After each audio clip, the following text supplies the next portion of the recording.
ببخشید. اومدم شما رو ببینم. خیلی وقتتونه نمیگیرم، قول میدم.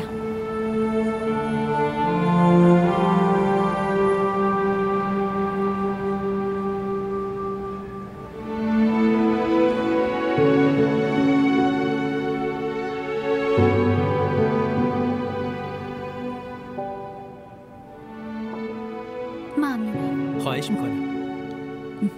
اون روز تو حال خودم نبودم، برای همین هرچی به زبونم اومد گفتم. واقعا شرمندم.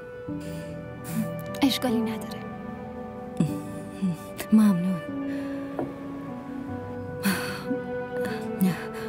برای این اومدم پیش شما چون حس میکنم کاری از دستتون برمیاد. چه کاری؟ دارم فکر میکنم حرفمو چطوری شروع کنم.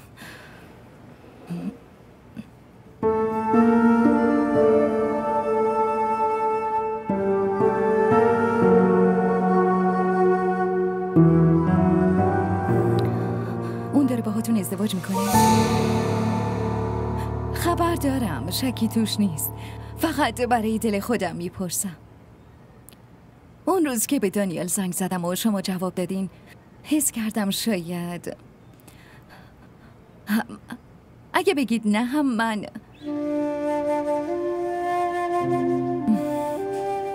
میدونستم. میدونید ما دوتا خودمون همو خواستیم و ازدواج کردیم. منم اول مثل اون فکر میکردم، ولی بعدش یه سری اشتباهایی داشتم. لیاقت عشقشو نداشتم. اون میگفت مگه چیه که یه خونه کوچیک دارم؟ مگه چیه که یه حقوق بخور نمیر دارم؟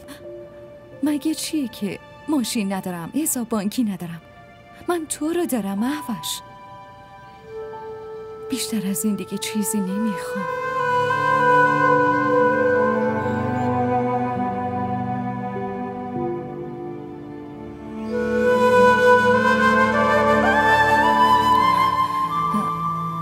الان کلاس ندارین؟ نه اگه کلاس داشتم قطعا بعد کلاس می اومدم ببینمتون. آره داشتم میگفتم من نتونستم خیلی عشقشو باور کنم.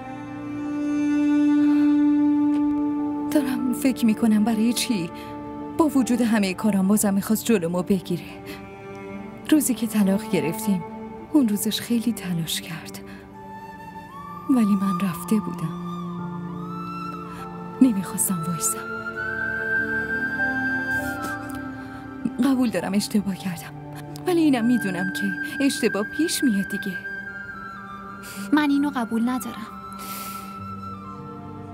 به نظرم دختری که ازدواج کرده اجازه یه همچین اشتباهی رو نداره، مخصوصا اگه مادرم باشه. مادر اگر همچین اشتباهی کنه بهش نمیگم اشتباه، من میگم گناه. مردا همچین اشتباهی نمی کنن. من 1000 تا زن میشناسم که چند روز میشینن و گریه زاری میکنن، بعد شوهرشون رو میبخشن. اصلا یه جوری فراموش میکنن که انگار نه انگار. پدرم میگفت حتما حق تو از مردا بگیر، ولی سهمی از حقشون رو نخوا.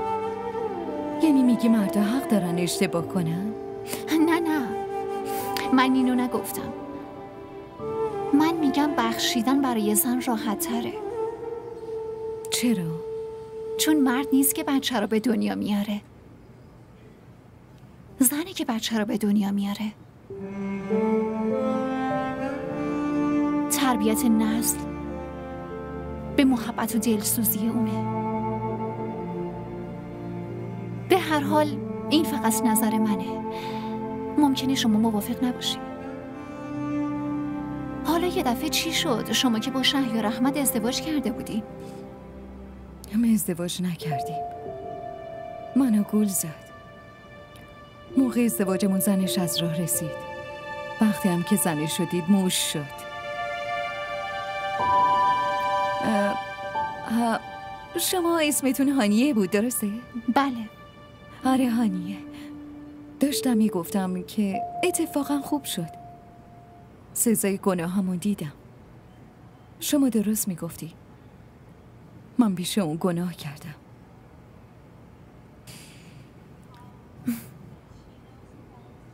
شما پیش اون گناه نکردین. شما پیش خدا گناه کردین. چون که اون شما رو به خدا میسپرد که از خونه میرفت بیرون. شایدم پیش عشق گناه کردین. چون این عشقی که باعث ایجاد اعتماد میشه. اومدم ازتون کمک بگیرم. من چی گفتین؟ گفتم که اومدم ازتون کمک بگیرم. چجوری میخواین تو جنگ با خدا از یه بنده دیگه کمک بگیرین؟ اگرم فکر میکنین تقاص گناهتون رو چشیدین، خب پس برید و دعا کنید که این تقاصی که پس دادین فقط در همین حد بمونه. وگرنه اکثرا اینطوریه که تقاص اعمال تازه از اینجا شروع میشه محوش. اون هم عشقش بیشماره، هم در کنار اون تنبیهش. به عنوان نمونه خودم پدرم و جلوی چشمم دیدم.